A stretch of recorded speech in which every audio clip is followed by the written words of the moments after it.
राष्ट्रीय राजमार्ग परियोजनाओं में गुणवत्ता आश्वासन और गुणवत्ता नियंत्रण को मजबूत करने के लिए किस संगठन ने भारतीय राष्ट्रीय राजमार्ग प्राधिकरण (NHAI) के साथ एक समझौता ज्ञापन पर हस्ताक्षर किया है?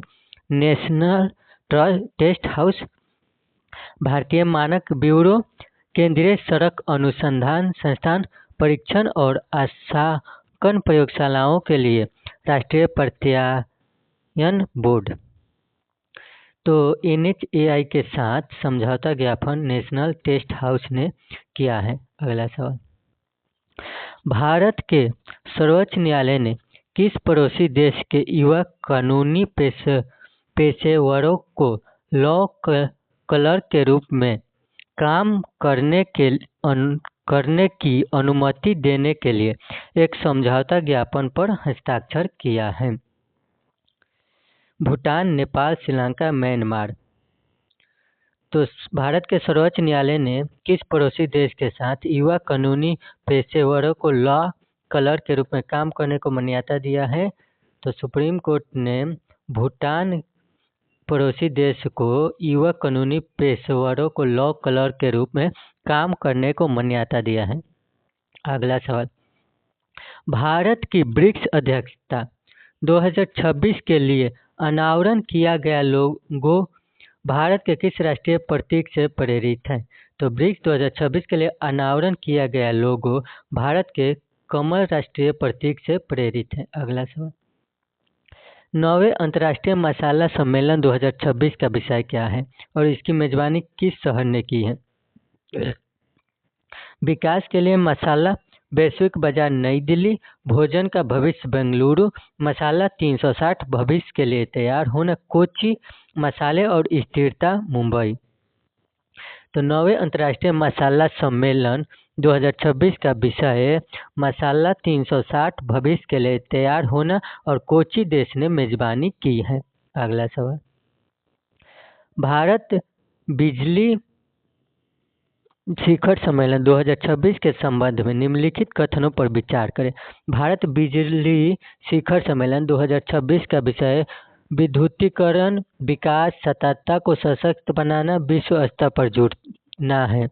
नवीन और नवीकरणीय ऊर्जा मंत्रालय ने शिखर सम्मेलन का आयोजन किया है। केवल कथन एक सही है, केवल कथन दो सही है, एक और दो दोनों सही है, ना तो एक सही है ना तो दोनों सही है। तो भारत बिजली शिखर सम्मेलन 2026 का विषय विद्युतीकरण, विकास, सततता को सशक्त बनाना, विश्व स्तर पर जुड़ना सही है। केवल कथन एक सही है। नवीन और नवीकरणीय ऊर्जा मंत्रालय ने शिखर सम्मेलन का आयोजन किया है, एक कथन गलत है। अगला सवाल, जनवरी 2026 में किस प्रमुख संस्थान ने पूरी तरह से स्वदेशी AI आधारित प्रणाली विकसित करने के लिए भारतीय सेना के साथ एक समझौता ज्ञापन MOU पर हस्ताक्षर किए हैं? भारतीय प्रौद्योगिकी संस्थान दिल्ली, रक्षा अनुसंधान एवं विकास संगठन, भारतीय विज्ञान संस्थान बेंगलुरु, भारतीय सांख्यिकी संस्थान कोलकाता। तो जनवरी 2026 में भारतीय विज्ञान संस्थान बेंगलुरु ने पूरी तरह से स्वदेशी AI आधारित प्रणाली विकसित करने के लिए भारतीय सेना के साथ एक समझौता ज्ञापन पर हस्ताक्षर किया है। अगला सवाल, second global Buddhist summit GBAS 2026 के संबंध में निम्नलिखित कथनों पर विचार करें। सेकेंड ग्लोबल बुद्धिस्ट समिट का आयोजन पर्यटन मंत्रालय द्वारा इंटरनेशनल बुद्धिस्ट कॉन्फेडरेशन के सहयोग से किया जा रहा है। सेकेंड ग्लोबल बुद्धिस्ट समिट का विषय सामूहिक ज्ञान, संयुक्त आवाज और आपसी सह अस्तित्व है। उपरोक्त कथनों में से कौन सा सही है? केवल कथन एक, केवल कथन दो, एक और दो दोनों, ना तो एक ना तो दोनों। तो सेकेंड ग्लोबल बुद्धिस्ट समिट का आयोजन पर्यटन मंत्रालय द्वारा इंटरनेशनल बुद्धिस्ट कॉन्फेडरेशन के सहयोग से किया जा रहा है, एक कथन गलत है।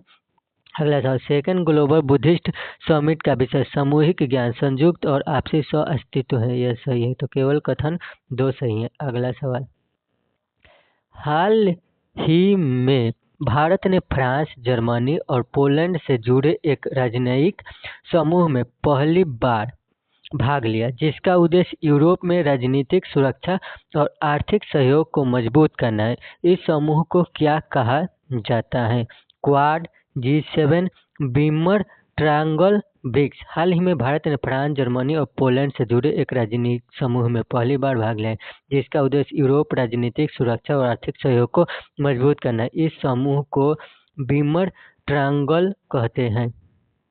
अगला सवाल, हाल ही में केंद्रीय शिक्षा मंत्री की अध्यक्षता में हुई एक परामर्श बैठक में एक ऐसी योजना के अगले चरण के लिए एक रणनीतिक रोड मैप विकसित करने पर ध्यान केंद्रित किया गया, जो प्री नर्सरी से कक्षा 12 तक समग्र स्कूली शिक्षा प्रदान करती है और SSA, RMSA और शिक्षक शिक्षा को समाहित करता है। किस योजना पर चर्चा की जा रही है?